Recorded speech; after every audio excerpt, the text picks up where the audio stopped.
Dear friends, welcome to your American English. Take your level 5 grammar book.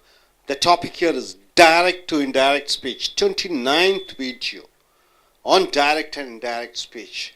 And the video number, total videos we have seen is 144. Now we have come to 145th video. Earlier what did we see? An interviewer asking different questions to the interviewee. You are going for an interview. So the interviewer keeps on asking you questions. How do you go and report to somebody? This is what the interviewer has asked questions. The interviewer generally asks questions to get the information from you. He uses what, which, where, why, when and how. Sometimes he expects yes or no questions asking did you, do you, can you, should you, will you. So these type of question sentences starting with will, can, may, do, did, they are called, the answer would be yes or no. So two type of questions he'll be asking. So generally you don't expect one question, single question. You may have multiple number of questions. How do you go and report to somebody? These are the multiple questions they have asked me. So we have seen 7 questions. Now we have come here to the 8th question. What do you do in your spare time? What do you do in your spare time means when you are free, what are you doing? What do you do? And the 9th question is, what are your hobbies and interests? What are your hobbies and interests? This is the 9th question. And the 10th question is, are you a team player? You go in for a company, you cannot sit alone and do the work. You have to join in a group and do the work. If they ask you a question, are you a team player? So what will be the answer? See here, it starts with what and what. This is an information gathering question. This sentence starts with are. So the answer should be, are you a team player? The answer should be yes or no. So multiple number of questions have been asked. Indirectly you are going and reporting to somebody. What do you report? What do you do in your spare time? He asked me what I did in my spare time. Do changes into did. Your changes into my. So he asked me what I did in my spare time. What are your hobbies and interests? This is the question interview asks. So you go and ask somebody. You go and tell somebody. He also asked me where my hobbies and interests. So our changes into where, your changes into my. Next, are you a team player? The questioner asks, the interviewer asks you, are you a team player? See, it starts with are. So you have to use whether or if. He finally asked me whether I was a team player or if I was a team player. R changes into was, you changes into I. So these are the questions the interviewer asked. Already we have seen 7 questions. The 8th question is, what do you do in your spare time? What are your hobbies and interests? Are you a team player? You club all 3 questions and you answer. The interviewer asked me what I did my spare time. He also asked me what were my hobbies and interests. He finally, the end question, he asked me whether I was a team player or if I was a team player. Able to understand? So these are the questions interviewer asks, then you go and report to somebody. These are the way, this is the way you go and report. So when 10 questions should be reported, there may be informative questions and also yes or no questions. So both you have to mix and report. And coming here, the usage of short replies for questions and statement. Somebody asks you questions. What would be your answer? What would be your answer? So some of the answers, some of the usage of short replies for questions and statements we have given. Some of the short replies. What are the short replies? I suppose so means what?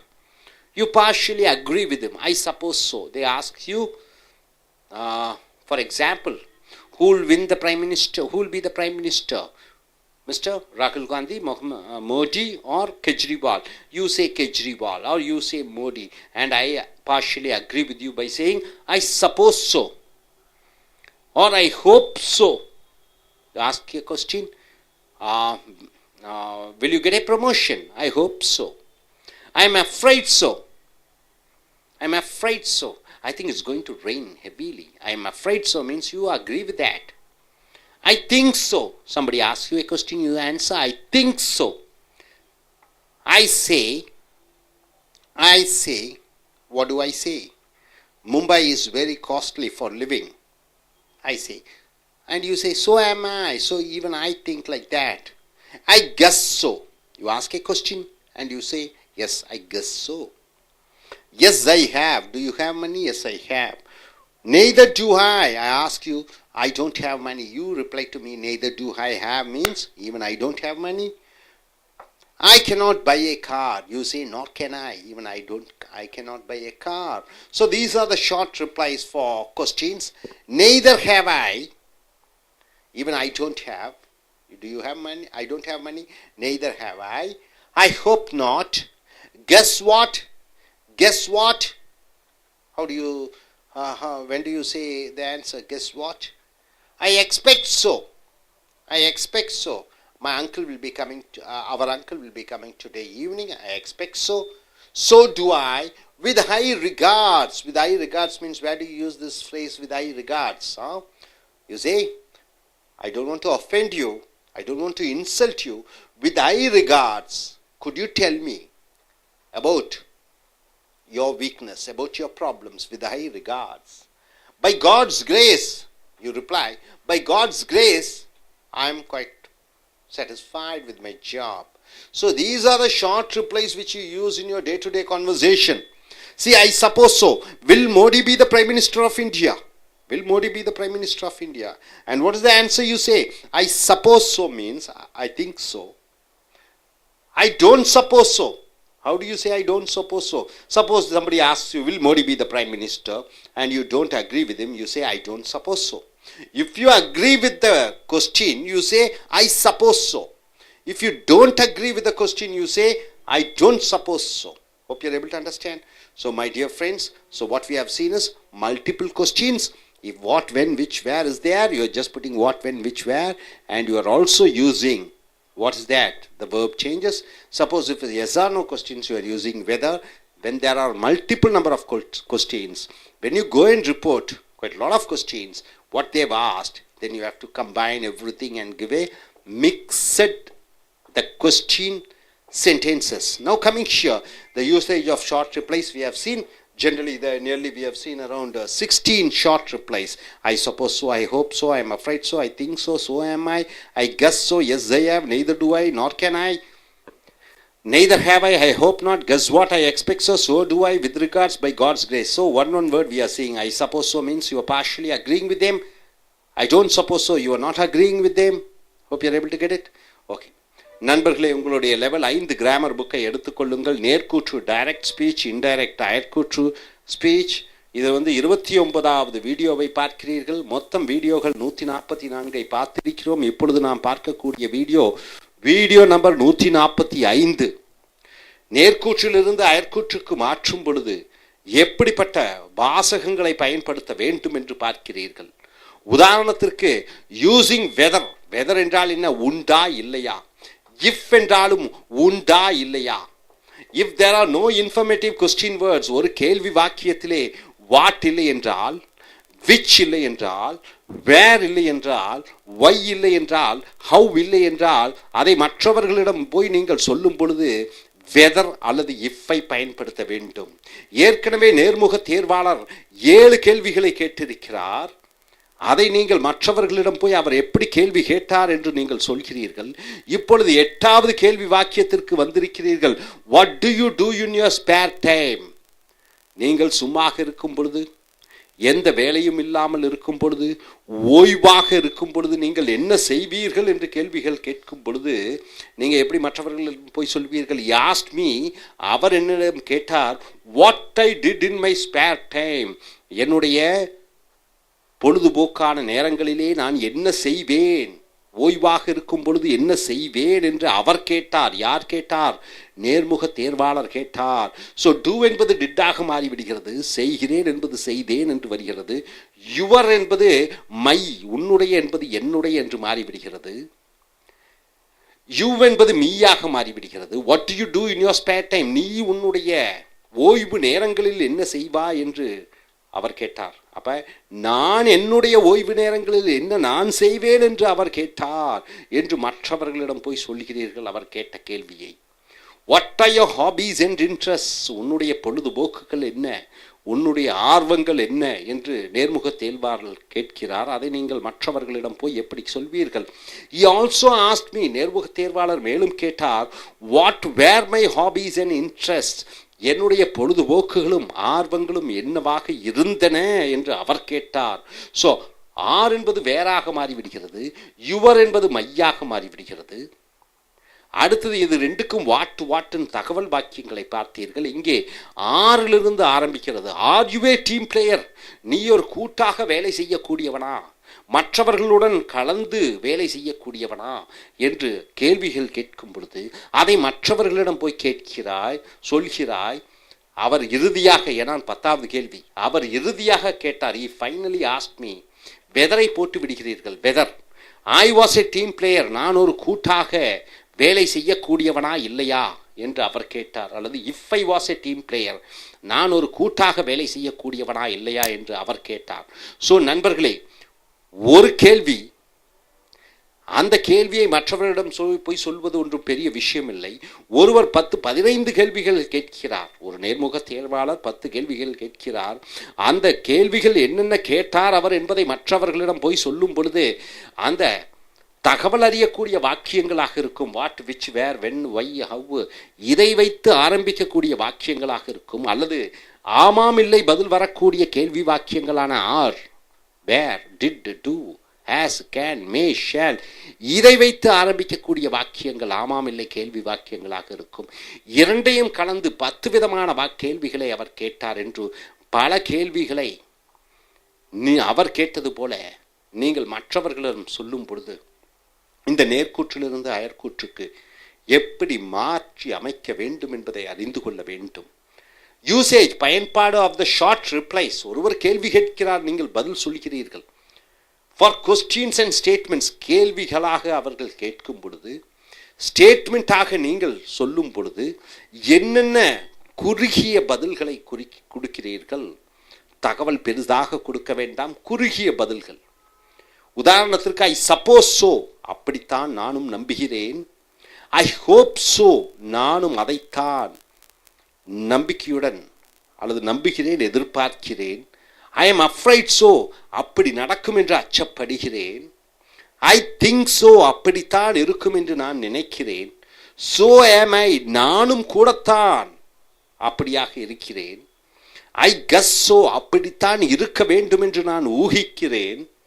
S I have, ஆமாம் என்னிடமும் இருக்கிறது.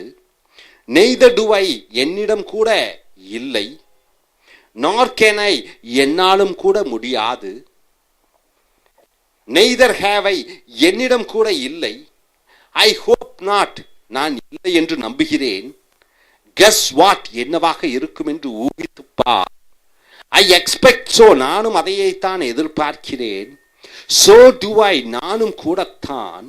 With high regards, மிக்க மதிப்பும் மரியாதையுடன் நான் சொல்லிக் கொள்கிறேன். By God's grace, ஆண்டவனுடைய கருணையால்.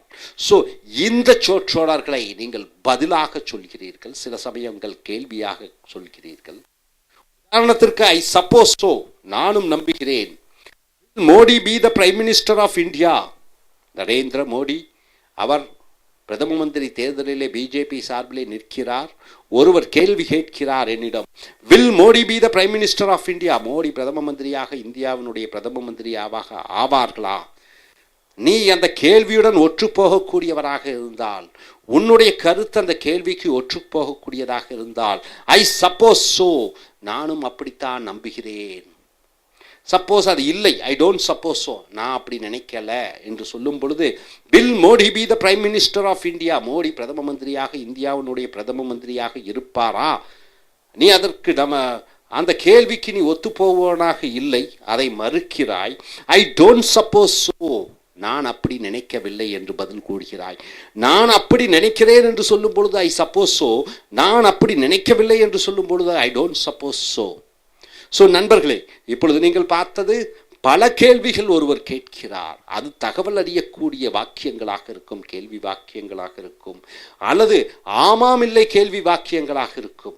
ஒருவர் பல கேள்விகளை கேட்டார். மற்றவர்களிடம் போய் நீங்கள் எப்படி அயற்கூற்றிலே இந்தந்த கேள்விகளை 10 கேள்விகளை வரிசைப்படுத்தி இவ்வளவு கேள்விகளை கேட்டார்.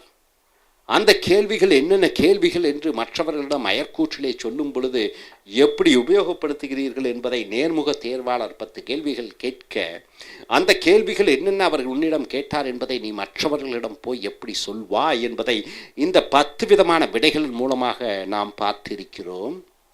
அடுத்ததாக பதில்கள், குறுகிய பதில்கள். மற்றவர்கள் கேள்வி கேட்கிறார்கள் உன்னிடம், எப்படிப்பட்ட பதில்களை ஆங்கிலத்திலே சொல்ல வேண்டும் என்பதை பார்க்கிறீர்கள். ஐ சப்போஸோ நம்புகிறேன், ஹோப்ஸோ நம்பிக்கையுடன், அப்படித்தான் நானும் நம்புகிறேன், ஐ எம் அஃப்ரைட் ஸோ நான் அச்சப்படுகிறேன், இப்படி இருக்கக்கூடாது என்று. ஐ திங்க் ஸோ நானும் நினைக்கிறேன், ஸோ ஆம் ஐ நானும் கூடத்தான், ஐ கெஸ் ஸோ நானும் ஊகிக்கிறேன், எஸ் ஐ ஹேவ் என்னிடம் கூட இருக்கிறது, நெய்தர் டு ஐ என்னிடம் கூட இல்லை, நாட் கேன் ஐ என்னால் கூட முடியாது, நெய்தர் ஹேவ் ஐ என்னிடம் கூட இல்லை, ஐ ஹோப் நாட் அப்படி இருக்கக்கூடாது என்று நான் நம்புகிறேன், ஸ்வாட் என்னவாக இருக்கும் என்று ஊகித்துப்பார், ஐ எக்ஸ்பெக்ட் ஸோ நானும் எதிர்பார்க்கிறேன், ஸோ டு ஐ நானும் கூடத்தான், வித் ஹை ரிகார்ட்ஸ் வித் மிக்க மரியாதையுடன், பை காட்ஸ் கிரேஸ் கடவுள் கருணையினால். ஸோ ஐ சப்போஸ் ஸோ நான் கேள்வி வாக்கியத்துடன் நீ ஒற்றுக்கொள்கிறாய். ஐ டோன்ட் சப்போஸ் ஸோ என்று நீங்கள் பதிலாக அளிக்கும் பொழுது அதற்கு நீங்கள் ஒத்துப்போவதில்லை என்பதை பதிலாக சொல்கிறீர்கள். Hope you are able to understand. இதெல்லாம் புரிஞ்சுட்டீங்கன்னு நினைக்கிறேன். இந்த 16 பதில்களை அன்றாடம் உபயோகப்படுத்தி உங்களுடைய பேச்சு ஆங்கிலத்திலே பயன்படுத்தி கொள்ளுங்கள். மேலும் பல கேள்விகள் கேட்கிறார்கள் ஒருத்தர், மற்றவர்களிடம் போய் எப்படி பதில் அளிக்க வேண்டும், என்ன மாதிரி கேள்விகள் அவர்கள் கேட்டார்கள் என்பதை அதனுடைய முழு பரிமாணங்களை அறிந்து கொண்டு, ஏனென்றால் காலை முதல் இரவு வரை நீங்கள் கேட்கக்கூடியது கேள்விகள் தான். மற்றவர்கள் கேள்வி கேட்கிறார்கள், நீங்கள் பதில் அளிக்கிறீர்கள், நீங்கள் கேள்வி கேட்கிறீர்கள், மற்றவர்கள் பதில் அளிக்கிறார்கள். இதுதான் அன்றாடம் நடக்கக்கூடிய உரையாடல். ஸோ இந்த குறுகிய பதில்களையும் இந்த கேள்வி வாக்கியத்தில் நேர்கூற்று அயற்கூற்றினுடைய தன்மையும் அறிந்து நீ அடுத்து வரக்கூடிய வீடியோக்களில் பார்ப்போம். Thank you very much.